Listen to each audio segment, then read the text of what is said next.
할렐루야. 우리 한 번 다시 해볼까요? 할렐루야. 아멘. 네, 감사합니다. 우리 함께 목요 채플 나오신 모든 우리 사명의 동지 여러분을 주님의 이름으로 사랑하고 축복합니다.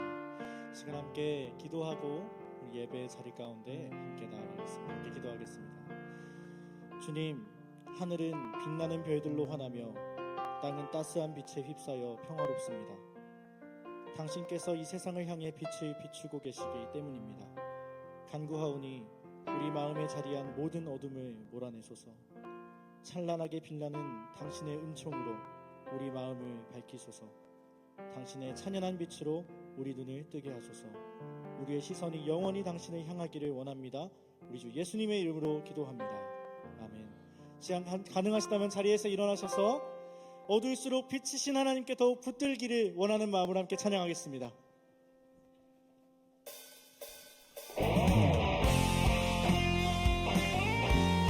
우리가 태산을 넘어 험국에 갈지라도 빛 가운데로 걸어가면 우리 주님께서 항상 지키시기로 약속한 말씀 변치 않습니다. 지금 함께 찬양하며 주님의 보좌 앞으로 나아갑시다. 태산을 넘어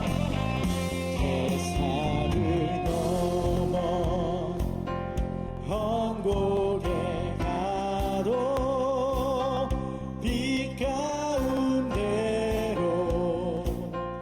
걸어가면 주께서 항상 지키시기로 약속한 말씀 변치 않 캄캄한 밤에 다닐지라도 캄캄한 밤에 다닐지라도 주께서 나의 길 되시고 나에게 밝은 빛이 되시니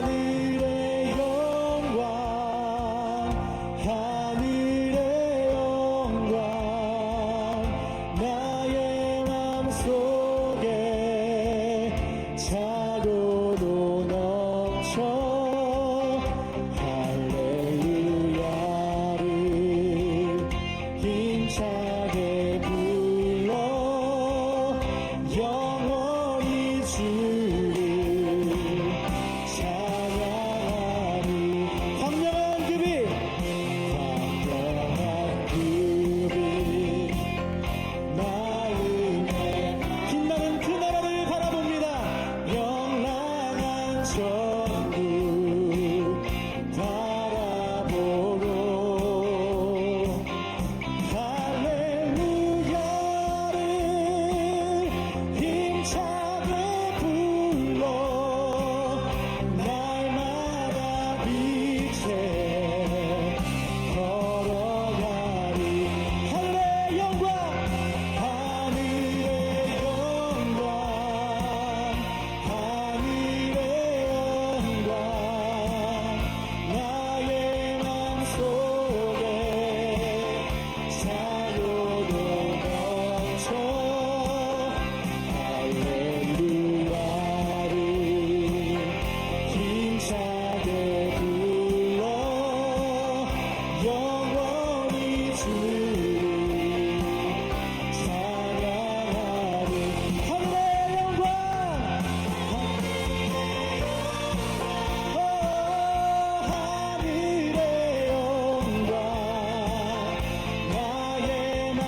빛드신 주님을 찬양합니다.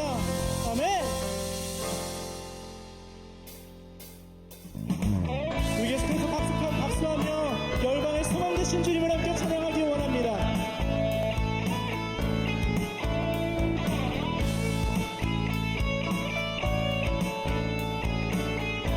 함께 고백합시다. 예수 열방의 소망. 예수 열방의 소망, 예수 우리의 위로자, 주는 온 땅에 영원한 소망. 아멘. 예수 어둠 속의 빛, 예수 변함없는 진리, 주는 온 땅에 빛이 되신 우리 위해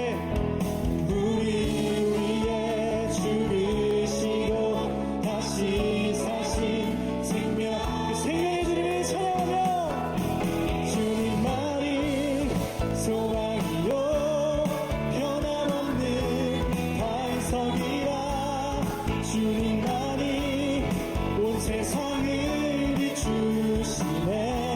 또 죽음에서 부활하신 우리 구주 평강의 왕, 주를 믿는 모든 자의 소망 되신 주를 믿네.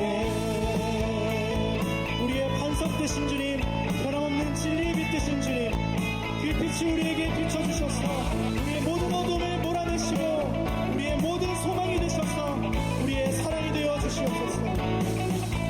우리 위에 죽으시고 다시 사신 생명, 우리 위에 죽으시고 다시 사신 생명의 주, 주님만이 소망이요 변함없는 반석이라, 주님만이 온 세상을 비추시네. 또 죽음에서 부활하신 우리 구주 평강의 왕, 주를 믿는 모든 자의 소망 되신 주님만이 소망이요 변함없는 반석이라, 주님만이 온 세상을 비추시. 죽음에서 부활하신 주님, 또 죽음에서 부활하신 우리 구주 평강의 왕, 주를 믿는 모든 자의 소망 되신 주를 믿네.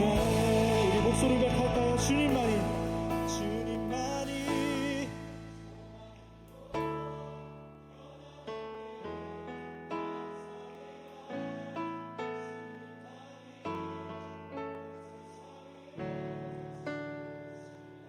아멘. 주님 그렇습니다.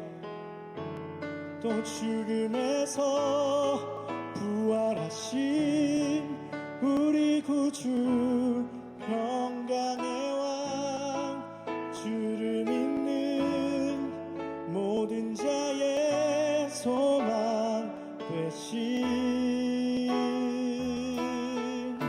주를 믿네. 우리 주님께 박수로 우리의 모든 소망과 사랑 되신 주님, 우리의 찬양과 경배를 받아 주시옵소서. 아멘.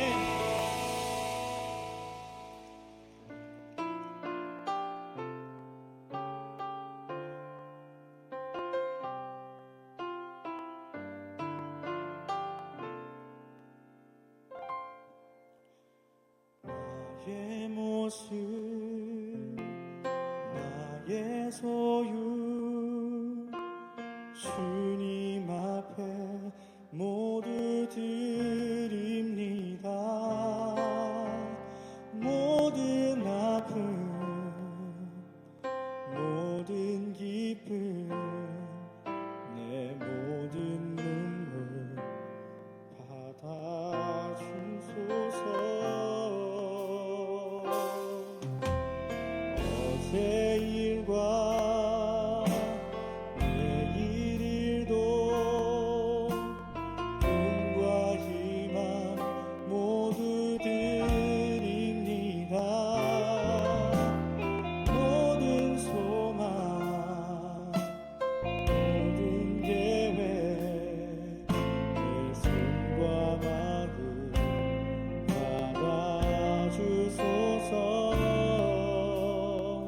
목소리로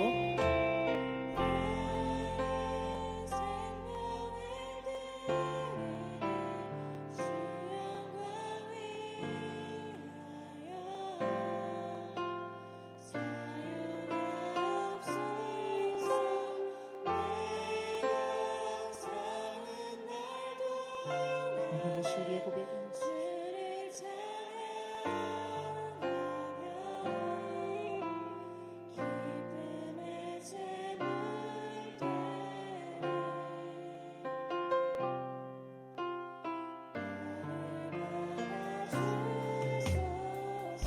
우리 그 고백 가지고 한 번 더 고백합시다. 어제 일과 내일도 꿈과 희망 모두 드립니. 우리의 모든 소망과 바라는 것들, 우리가 계획하는 모든 미래들도, 모든 계획 내 손과 마음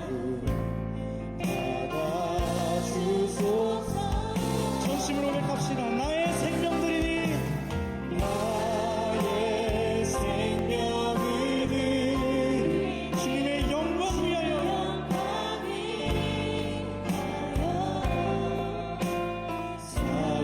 사용하옵소서. 내가 사는 날 동안에 주를 찬양하며 기쁨의 제물 되리. 주님 우리를 받아주십시오. 나를 받아주소. 우리 한 번 더 고백합시다. 나의 생명을 드리니, 나의 생명을 드리니 주 영광 위하여 사용하옵소서.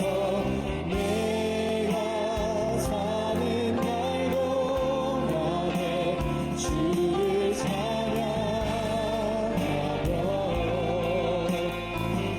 기쁨의 제물 되리.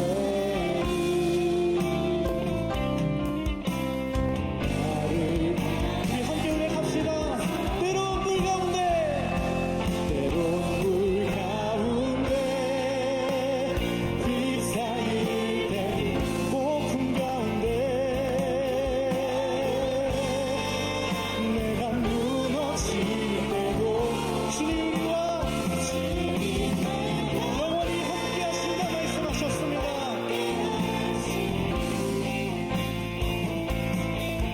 가장 가까이에 한 번 더 고백합시다. 때로운 물 가운데, 때로운 물 가운데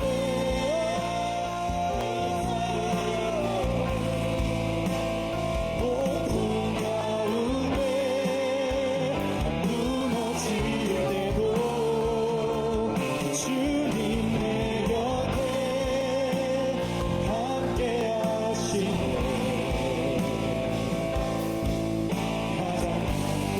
우리 전심의 고백으로 다시 한 번 더 고백하며 나아갑시다. 때로운 물 가운데, 때로운 물 가운데 휩싸일 때, 폭풍 가운데 무너질 때도 주님 내 곁에 함께 하시네. 가장 가까이에 때론 불 가운데 휩싸일 때도, 폭풍 가운데 무너질 때도 주님 내 곁에 함께 하시네. 가장 가까이에 함께 하시네. 우리 시간 함께 소리내어 기도하기 원합니다. 우리가 걸어가는 그 모든 길 가운데 어두움이 만연하고, 때론 불 가운데 폭풍 가운데 지치고 넘어질 때에도 어두워갈 때에 빛이 있으리로다 말씀하셨던 주님께서 우리를 어둠을 이기는 빛의 자녀로 부르셨으니 어둠 속에서도 빛의 증인으로 우리가 그 빛을 증거하는 그 사명의 자리 가운데 주님, 우리가 두렵고 떨림으로 그러나 담대함으로 나아가겠습니다. 이 시간 주님의 이름 함께 부르짖고 통성으로 기도하며 나아갑시다. 주여, 우리가 우리의 생명을 드리기로 작정하였습니다. 주님, 그러나 우리에게 얼마나 두려운 일들이 많은지요. 주님, 여전히 우리에게 얼마나 두려운 게 많은지요.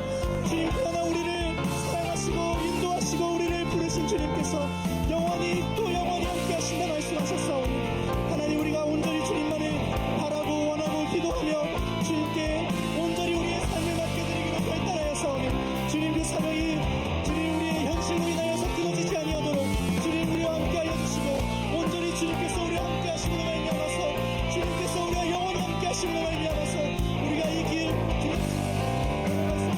주님 걸어갈 수 있도록 주님 붙들어 주시고 인도하여 주시옵소서. 하나님, 우리와 함께하여 주시옵소서. 우리가 함께 하심을 믿습니다. 우리가 함께 하시는 주님을 신뢰합니다. 우리가 붙잡아야 할 건 오직 주 예수의 십자가뿐이오니 우리가 십자가를 붙잡고 나가도록 주님 인도하여 주시옵소서.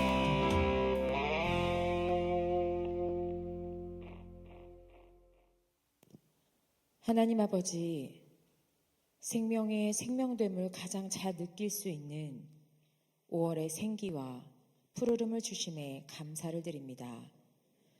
이 푸르름이 값진 것은 단번에 이루어진 것이 아니며 추운 겨울을 견디고 어려움을 버티면서 마치 죽은 것처럼 보였지만 언제 그랬냐는 듯 상흔을 간직한 채로 또다시 서로 어우러져서 생명의 가장 선명한 빛깔을 내고 있기 때문입니다. 주님의 은혜로 부름받아 이곳 선지 동산에 모여있는 저희들 또한 각자의 삶 가운데 어렵고 견디기 힘든 일들이 산재해 있습니다.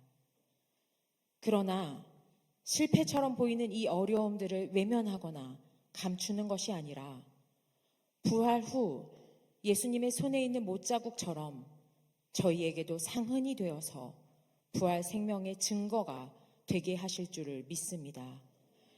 이 5월의 푸르름처럼 가장 아름다운 빛깔로 예수님의 생명을 드러내는 일에 쓰임받도록 저희가 이 선지동산에서 열심히 준비하겠습니다. 아버지, 또한 5월은 가정의 달입니다. 이곳에 있는 모든 학생과 교수님들과 교직원분들과 말씀을 전해주실 목사님의 가정 가운데에도 주님의 부활 생명의 빛이 가득하게 하시어서 모든 가족들이 그리스도 안에서 마음껏 서로 사랑하게 하여 주시옵소서.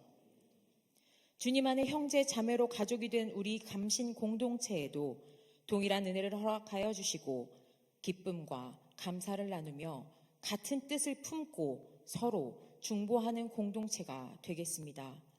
저희들이 그렇게 주님께 받은 사랑과 생명의 푸르름을 뿜어내며 살아내겠습니다. 오늘 말씀 전하시는 박성숙 목사님 가운데 성령께서 함께 하시고 들려지는 주의 말씀이 우리 감신 가족에게는 아버지가 주시는 가슴 뛰는 소망과 비전의 음성으로 와닿게 하여 주시옵소서. 이 모든 말씀 우리 모두의 참 가족 되시는 우리 구주 예수 그리스도의 이름으로 기도드립니다. 아멘.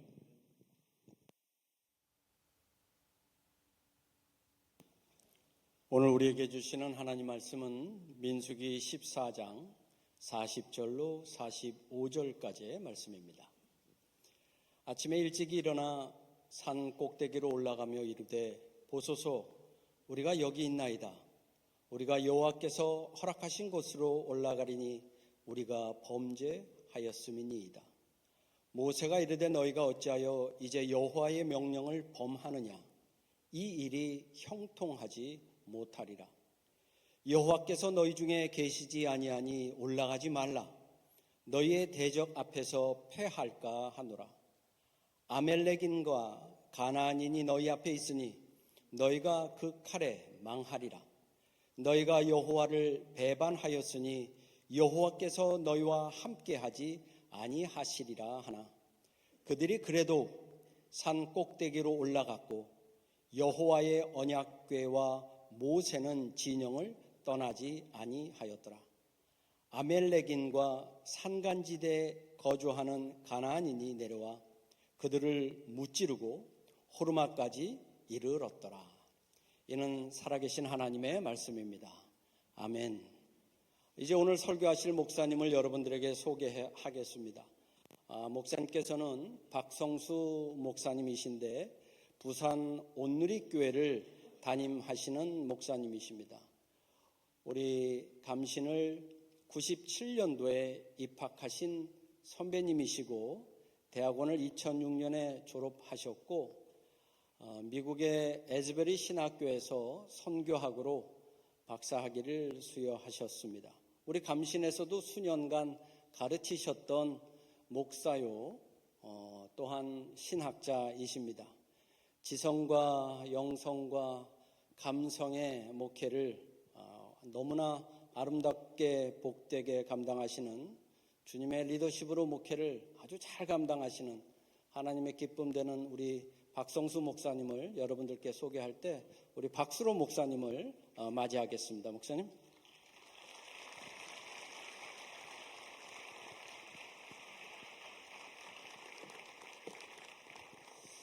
우리 함께 기도하겠습니다. 하나님 감사합니다. 오늘 우리에게 귀한 날 허락하시고 함께 채플로 예배할 수 있도록 인도하여 주시니 감사합니다. 우리를 언제나 지켜주시고 보호하시는 그 하나님의 그늘이 오늘 이 시간도 깨달아지는 은혜가 있도록 축복하여 주옵소서. 이 시간 함께 하실 것을 믿사오며 예수님의 이름으로 기도드렸습니다. 아멘. 반갑습니다. 저는 소개받은 대로 부산에서 왔습니다. 늘 느끼는 거지만 부산에서 서울 그 거리가 매우 멉니다. 한두 번 오는 게 아닌데도 불구하고 오늘 같은 때에는 이른 아침 나와야 하든지 아니면 그 전날에 출발해야만 이렇게 와서 설교를 하거나 강의를 하거나 아니면 집회를 인도할 수밖에 없는 먼 거리에서 왔습니다. 저는 지금으로부터 5년 전에 부산에 내려가서 목회를 시작하게 됐는데 저희 동네 사람들은 부산에서 왔다라고 하지 않고 해운대에서 왔다라고 하더라고요. 왜 그런가 해보니까 가서 5년 살아보니까 해운대가 부산이기는 하지만 좀 다른 곳이구나라는 생각이 들기도 합니다. 살기가 너무 좋아요. 그래서 해운대 사는 사람들은 해운대에 자부심이 있는지 어디서 오냐 그러면 해운대에서 왔다라고 이야기를 하곤 합니다. 2020년 3월 1일에 부임해서 벌써 5년의 세월이 지났는데 5년 전으로 거슬러 가서 보면 부산이라고 하는 곳이 왜 그렇게 낯설고 힘들고 어려운지 맨 처음 목회를 시작할 때 생각해 보니까 한숨의 연속이었구나라는 생각을 해보게 됩니다. 우선 도시 자체가 낯설었습니다. 부산의 문화가 달랐고 사람들도 뭔가 특별해 보이기도 했을 뿐만 아니라 음식도 저하고는 잘 맞지 않는 것 때문에 아마 자주 한숨을 내쉬지 않았을까 이런 생각을 해보게 됩니다. 저는 충청도에서 태어났고 또 수도권에서 오래 살다가 미국에서 공부를 마치고 다시 수도권에 지내다가 거의 수도권이 제 삶의 바운더리라고 생각했는데 부산이라고 하는 곳은 저하고는 잘 어울리지 않는 것 같아서 너무 힘들었지 않았을까 이런 생각이 들기도 합니다. 무엇보다 언어의 문제에 있어서 여행할 때는 몰랐는데 살아보니까 너무 다른 거예요. 여기서 부산에서 오신 분들도 계시죠? 너무 힘들어요. 지금도 잘 적응이 안 될 때가 많습니다. 가서 얼마 안 돼가지고 신방을 하는데 조그만 어린 아이 한 4, 5살짜리 아이가 있길래 잘 놀아줬습니다. 젊은 담임 목사가 왔고 신방을 하는데 꼬맹이 아이가 있으니 그 아이와 잘 놀아주는 것이 사명이라 생각이 들어서 잘 놀아줬는데 이 친구하고 식당에 갔더니 저하고 좀 친해졌는지 저한테 뭐라고 이야기하냐면 목사님 봐라 그러는 겁니다. 저는 수도권에서 그런 걸 한 번도 경험해 본 적이 없어요. 나보고 보라고? 근데 이게 굉장히 친밀한 표현이라고 하더라고요. 굉장히 큰 충격이었어요. 얼마 지나지 않아서 어느 젊은 집사님이 남편을 호스피스에 두고 계셔서 이제 얼마 남지 않은 남편의 생애 때문에 힘들어한다. 이 이야기를 듣고 걱정이 돼서 가볼 수는 없고 그때 전화를 드렸더니 이분이 저한테 하시는 이야기가 목사님 왜 이제 전화했노? 그러시더라고요. 그것도 되게 큰 충격이었어요. 목사가 전화했으면 반가워하고 즐거워야 되는데 마치 화난 투의 목소리로 왜 이제 전화했노?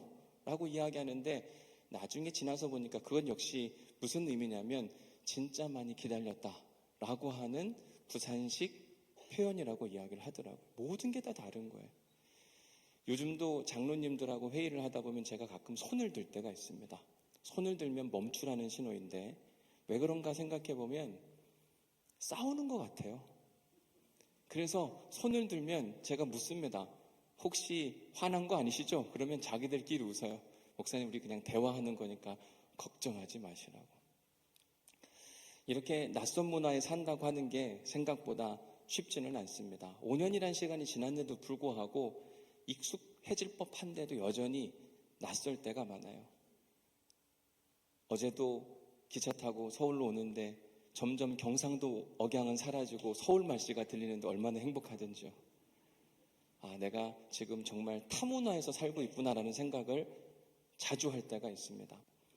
제가 2020년 3월 1일에 부임을 하게 되었는데 여러분들이 잘 아시는 바와 같이 2020년 3월 1일은 이제 막 코로나가 한참 시작되었을 때입니다. 제가 듣기로는 저희 교회가 그래도 제법 규모가 있다고 들었는데 갔더니 20명 앉아 있는 겁니다. 집합 금지 명령 때문에 사람들이 없었어요. 이런 데서 어떻게 목회를 해야 하나 이런 고민도 들었을 뿐만 아니라 교회가 여러 가지 다툼과 갈등과 고민 가운데 성도들을 만났는데 웃음기가 사라져 있고 누군가 무슨 이야기를 하면 의심과 경계의 목소리가 반대편에서 들리기도 하고 부산에 가서 목회를 시작했는데 전혀 행복하지 않은 거 있잖아요. 내가 여기 왜 와 있는가? 왜 하나님은 나를 이곳에 보내셨을까? 2020년 1월 어느 목사님이 저를 그 교회에 추천하게 되었고 저는 가서 설교 한 번도 하지 않고 제비 뽑기로 담임 목사로 뽑혔어요. 그래서 그냥 가게 된 겁니다. 담임 목사를 어떻게 제비로 뽑나 이런 생각이 드는데 실제가 그런 거 있잖아요.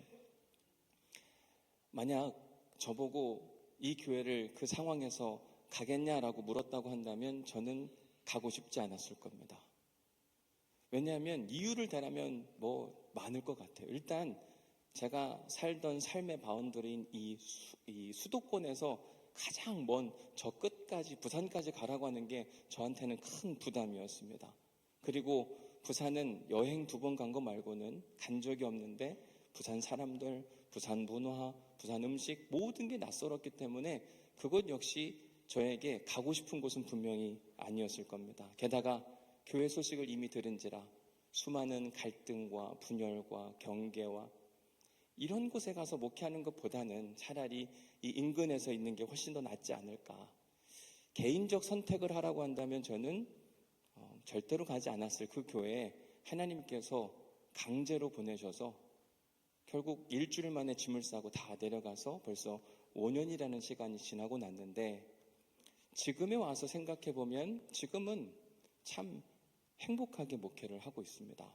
왜냐하면 모든 갈등과 아픔과 어려움도 다 사라졌고 끊임없이 계속해서 사람들이 찾아오고 있고 교회 분위기가 지금은 완전히 달라져서 지금은 행복한 목회를 해가고 있는 여정 중이다. 오늘 우리가 함께 읽은 민수기 14장은 13장부터 함께 우리가 볼 수 있는 말씀인데 민수기 13장은 이스라엘 백성들이 하나님의 인도하심 가운데 출애굽을 하고 이제 하나님께서 약속하신 그 가나안 땅을 목전에 둔 상황이었습니다.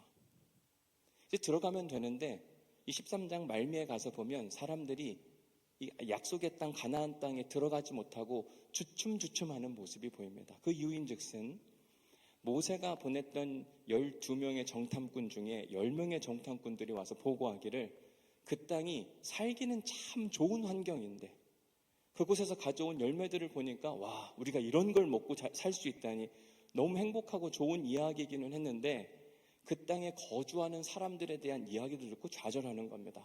왜냐하면 그들이 이길 수 없을 것 같은 사람들이었기 때문에. 어떻게 우리가 저들을 이길 수가 있을까? 못한다. 아무리 좋은 게 있다 할지라도 우리는 능히 그 약속의 땅을 점령하지 못하리라. 오히려 우리가 죽을지도 모르겠다. 이런 마음에 좌절과 안타까움과 속상함이 찾아오자 그들이 했던 일이 무엇이냐면 민수기 14장으로 가서 보면 그들은 원망하고 불평하고 심지어 우리가 리더를 새로 세워서 애굽으로 돌아가자고 이야기하기도 합니다. 너무 속상하고 화가 나니까 그랬던 거죠. 그런데 하나님께서 너무 괘씸한 건 뭐냐면 그들이 분명히 애굽에서 부르짖었거든요. 하나님, 우리가 고통 가운데 있으니까 우리를 이곳에서 벗어나게 하여 주옵소서. 하나님이 그 이야기를 들으시고 하기 싫다고 이야기하는 모세까지 설득해서 그 힘든 싸움, 애굽왕 바로와 싸워서 그들이 분명히 승리하게 하셨고 최고급하게 하셨고 수많은 이적들을 보여주셨음에도 불구하고 지금 자기들 앞에 이 가나안 땅에 있는 큰 족속들을 보고 좌절하는 그 모습을 보자 하나님은 속상하고 화가 나는 거죠. 어쩌면 저럴 수가 있냐. 게다가 특별히 이 10명의 정탐꾼들이 부정적인 보고를 통해 사람들의 민심이 막 흐트러진 모습을 보고 하나님의 진노가 임하는데 바로 그 10명의 정탐꾼들이 다 죽음을 당합니다. 그 이후의 상황이 바로 오늘 본문 40절의 말씀이에요. 그러한 사건이 일어나자마자 40절 말씀에 보면 아침에 일찍이 일어나 산 꼭대기로 올라가며 이르되 보소서 우리가 여기 있나이다. 우리가 여호와께서 허락하신 곳으로 올라가리니 우리가 범죄하였음이니이다. 여러분, 하나님은요 이스라엘 백성들의 그 불순종 가운데 그들을 곧바로 약속의 땅에 진입하지 못하게 하시고 14장 25절 말씀에 보면 광야길로 돌아가게 하십니다. 이미 하나님은 그들과 함께 하지도 않으셨고 그들이 가야 한다고 생각했던 가나안 땅에도 있지 않은데 그들이 생각하기에 하나님이 저기 계시다. 분명히 하나님은 지금 광야길로 가겠다고 말씀하셨는데도 불구하고 하나님 생각은 중요하지 않고 자기들 생각이 중요한 거예요. 그래서 40절 말씀을 다시 한번 보면 아침에 일찍이 일어나 산 꼭대기로 올라가며 사실은 모세에게 물었어야 되거든요. 선생님, 우리가 지금 올라가도 되겠습니까? 라고 물었어야 되는데 그들은 물을 생각도 없이 올라가며 모세에게 이야기하는 겁니다. 하라고 할 때는 하지 않고 하라고 하지도 않았는데 자기들이 올라가려고 애쓰는 모습을 보고 모세가 말리게 됩니다. 41절 말씀. 모세가 이르되 너희가 어찌하여 이제 여호와의 명령을 범하느냐? 이 일이 너희들이 지금 하려고 하는 일이 결코 형통하지 못하리라. 지금 하나님이 그렇게 명령하시지도 않았는데 너희들 왜 올라가냐? 올라가지 말고 내려와 이렇게 권면하고 있는 상황이에요. 그리고 뭐라고 이야기하냐면 42절 말씀. 여호와께서 너희 중에 계시지도 아니하니 올라가지 말라. 너희의 대적 앞에서 패할까 하노라. 패할지도 모른다가 아니라 패할 것이 분명하니 너희들은 지금 올라가면 안 된다고 강력히 말리고 있는 상황입니다. 그런데 말입니다. 44절이 중요해요. 우리 44절 말씀을 같이 한번 읽어볼까요? 44절 말씀 같이 읽어봅니다. 시작. 그들이 그래도 산 꼭대기로 올라갔고 여호와의 언약궤와 모세는 진영을 떠나지 아니하였더라. 오늘 설교 제목을 그래도와 그럼에도 불구하고 라고 정해봤습니다. 44절에 보면 그들은 그렇게 말리는데도 올라갑니다. 그래도 올라가요. 왜? 그들이 지금 하고 싶거든요. 그들은 자기들이 해야 할 일을 하지 않고 하고 싶은 일에 온 힘을 다하니까 누군가, 아니 영적 지도자인 모세가 말리는데도 불구하고 계속 올라가려고 하는 사람. 저는 감정주의에 치우친 사람이라 이렇게 이야기하고 싶어요. 자기 감정에 충실한 사람들의 특징이 뭐냐면 누가 말려도 그래도 그 일을 하려고 합니다. 그런데 그 결말이 45절에 나옵니다. 45절 말씀해 보니 아말렉인과 산간지대에 거주하는 가나안인이 내려와 그들을 무찌르고 호르마까지 이르렀더라. 결국은 대패한 이야기가 소개되고 있습니다.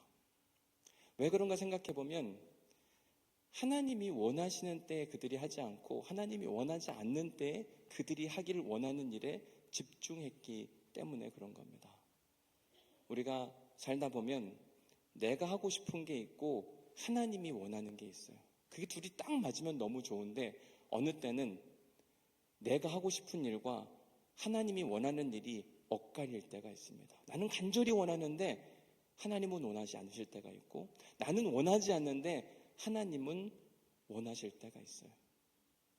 오늘 본문에 등장하는 사람들은 하나님은 원하지 않는데 그 일들을 그래도 해나가려고 애쓰는 모습, 사실 말려도 잘 안 될 때가 있습니다. 지금으로부터 6년 전 어느 커플이 저를 찾아와서 결혼하겠다고 이야기를 하길래 결혼하지 말라 그랬습니다. 예식장도 다 잡고 다 했는데. 왜 그런가 하면 그 둘은 사랑하지 않았기 때문에 그렇습니다. 결혼하겠다고 하는 커플이 와서, 그것도 한 분은 전사님이고 한 분은 청년이었는데, 결혼하겠다고 이야기하고 예식장도 다 잡고 다 했는데 결혼하지 말라고 하니까 이 두 분은 굉장히 당혹스러워 하더라고요. 늦은 밤에 찾아왔는데 안 된다. 너희들은 절대 결혼하면 안 된다. 여러 차례 말렸거든요. 왜 결혼하지 말라고 이야기하십니까? 너희들은 사랑하지 않기 때문에 그렇다. 어떻게 아시고 저희한테 그렇게 이야기하시는 겁니까? 사랑한다면 증명해봐라. 너희들은 사랑하지 않는다. 결국 말릴 수가 없었는데, 제가 해드렸던 이야기는 뭐냐면, 나는 너희들의 결혼을 축복할 수는 없을 것 같다. 그래도 한다 그러면 어쩔 수 없겠지만 나는 이 결혼에 대해 반대한다. 내가 부모도 아닌데 왜 그랬는지 모르겠어요. 그런데 그로부터 1년이 지나고 나서 결국은 두 사람이 헤어지는 모습을 보게 돼요. 전화해서 목사님 살려주세요, 도와주세요 하지 말랬잖아. 어느 때 보면 누군가 말리면 하지 않아야 되는데 우리는 그래도 하려고 합니다. 왜? 내가 하고 싶은 거 있잖아요. 그걸 누군가 말리면 싫잖아요. 속상하잖아요. 근데 오늘 본문의 상황이 꼭 그와 같았어요. 하지 말라고 모세가 말리고 또 말리는데도 불구하고 그 일을 해요. 근데 하나님이 우리에게 원하시는 건 뭐냐면, 내가 하기 싫은데도 하나님이 이끄시고 누군가 권면하면 그럼에도 불구하고 할 수 있는 믿음의 용기가 있어야 되는데, 오히려 우리에게는 그래도의 모습은 여전한데 그럼에도의 불구의 모습은 결코 쉽지 않더라. 제가 부산에 내려가서 목회하는 것, 사실은 제 본성이었으면 안 갔을 것 같습니다. 그런데 하기는 싫었지만 가야만 한다고 하니까 오래 기다리면 마음이 바뀔 것 같아서 일주일 만에 짐 싸서 차 한 대에 그냥 내려가고 말았어요. 왜 그랬을까? 지금은 생각해봐도 잘 이해를 못하겠으나, 그런데 시간이 지나서 어려운 시간들을 다 뚫고 지나가고 나니까 이제는 좀 이해가 되고 왜 거기에 갔어야만 하는가. 지난주에 아이들 세례를 주는데 16명의 아이들이 와서 세례를 받는 게 너무 행복하고 좋은 거예요. 아이들이 없다고 하는 이 시대에 지금 젊은이들이 와서 아이를 낳을 뿐만 아니라 이 아이들을 믿음으로 기르겠다고 애쓰는 모습, 내가 5년 전에 여기에 내려오지 않았다고 한다면 과연 이런 은혜를 내가 누릴 수가 있었을까라는 생각을 해보게 되기도 합니다. 이제 말씀을 정리하면서 예수님을 잘 생각해 보면, 여러분, 예수님도 그가 하고 싶은 일이 있었고 그가 해야 할 일이 있었습니다. 그가 하고 싶은 일은 무엇이었냐면 십자가를 지지 않는 일. 그래서 겟세마네 동산에서 그렇게 애쓰면서 울며 하나님께 기도하잖아요. 하나님, 이 잔을 옮길 수만 있거든 옮기시되 내 원대로 마옵시고 아버지 원대로 하옵소서. 그런데 그가 해야 할 일이 무엇인지를 하나님이 가르쳐 주었어요. 하나님, 너는, 하나님께서 예수님에게 하시는 말씀이, 아니야, 너는 십자가를 반드시 져야 하느니라. 그 십자가는 고난이었고 고통이었고 아픔이었지만 그 십자가가 그 십자가로 끝나지 않고 십자가 뒤에 부활이 기다리고 있었습니다. 그 부활뿐만 아니라 예수 그리스도의 그 고난을 통해 온 인류가 구원받는 특별한 은혜도 찾아오게 됐어요. 여러분, 잘 생각해 보시면 내가 하고 싶은 걸 하면 나하고 주변 사람만 행복합니다. 목회를 해보니까 그렇더라고요. 그런데 내가 해야 할 일을 하면 주변 사람들이 행복해지고 하나님도 행복해 주시고 결국은 자기 자신도 행복해지더라고요. 해야 할 일을 하는 사람들을 우리는 사명자라고 이야기합니다. 부르심을 따라 살아가는 사람들. 그런 사람들은 행복의 범위가 엄청납니다. 그게 바로 예수 그리스도의 영향력이었어요. 예수 그리스도께서 십자가에 죽으시고 부활했더니 예수님도 좋고 우리도 좋고 하나님도 좋고 그런데 자기가 하고 싶은 대로 했던 사람들, 대표적으로 가룟 유다 아닐까요? 잠깐 행복했다가 비극을 맞이하게 되잖아요. 근데 우리는 여전히 지금도 우리가 하고 싶은 대로 선택하려고 애를 씁니다. 누가 뭐라고 하든지 말든지 그래도 나는 이 길을 걸어가겠다. 사실 하나님은 우리가 그래도의 신앙이 아니라 그럼에도 불구의 신앙을 갖기를 간절히 원하세요. 내가 하고 싶은 일이 아니라 내가 해야 할 일을 하는 사람들. 바라기는 오늘 예배하는 우리 모두가 우리가 하고 싶은 일이 아니라 우리가 해야 할 일을 찾아서 스스로 애쓰고 나아감으로 우리를 통하여 하나님도 기뻐지시고 우리를 통하여 하나님의 구원, 하나님 나라의 역사가 열방까지 흘러갈 뿐만 아니라 그로 인해 우리까지 행복해지는 놀라운 은혜와 역사가 우리 모두에게 함께 하시기를 주님의 이름으로 간절히 축원합니다.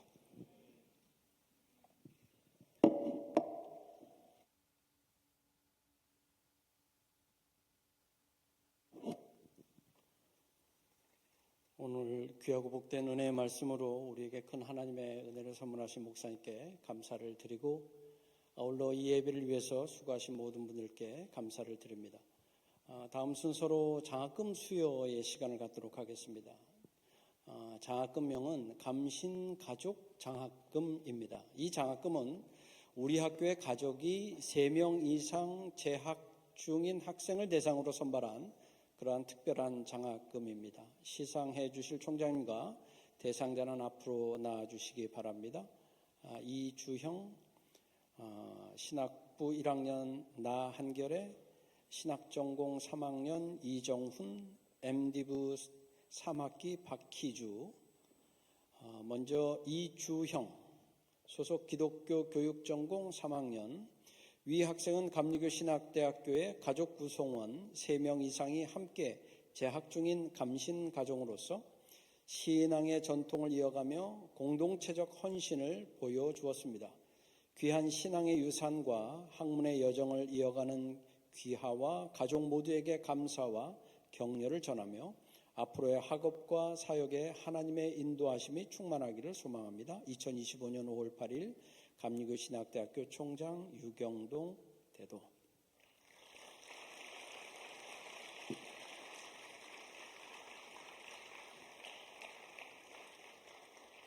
신학부 1학년 나한결의 내용은 동일합니다.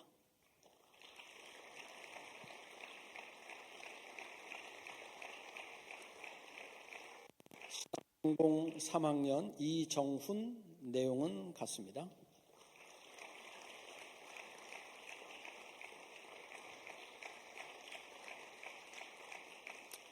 MDiv 6분의 3학기 박희주 내용은 같습니다.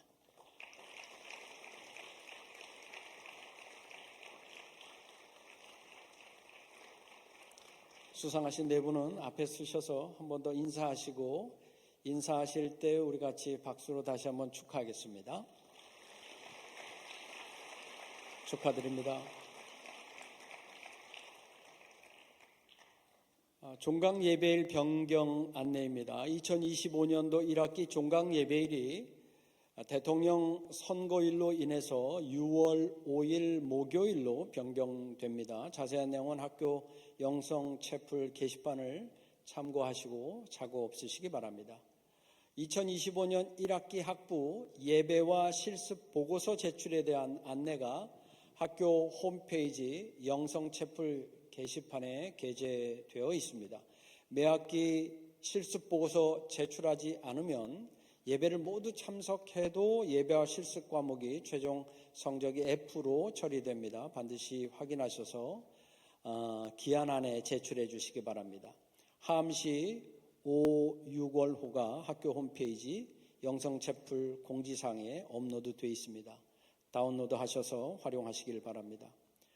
제41대 학부 총학생회의 도야에서 어벤져스 어셈블이라는 주제로 인문신학회를 5월 한 달간 진행합니다. 신학을 더 깊이 이해하고 실천적인 방향으로 고민하기 위해서 정서, 트렌드, 미디어, 철학 그리고 영성 5개 분과에서 활동 중인 선배들과 함께 자유롭게 교류할 수 있는 프로그램을 준비했습니다. 많은 관심 부탁드립니다. 학부 총학생회에서 5월 13일 화요일에 누리제 축제를 진행합니다. 오전과 오후에 진행할 개인 부스 신청자와 저녁 프로그램인 메토디스트 갓 탤런트의 참가자를 모집 중이오니 총학생회 인스타그램을 통해서 많이 신청해 주시기를 바라겠습니다. 관련된 홍보 영상을 직접 보도록 하겠습니다.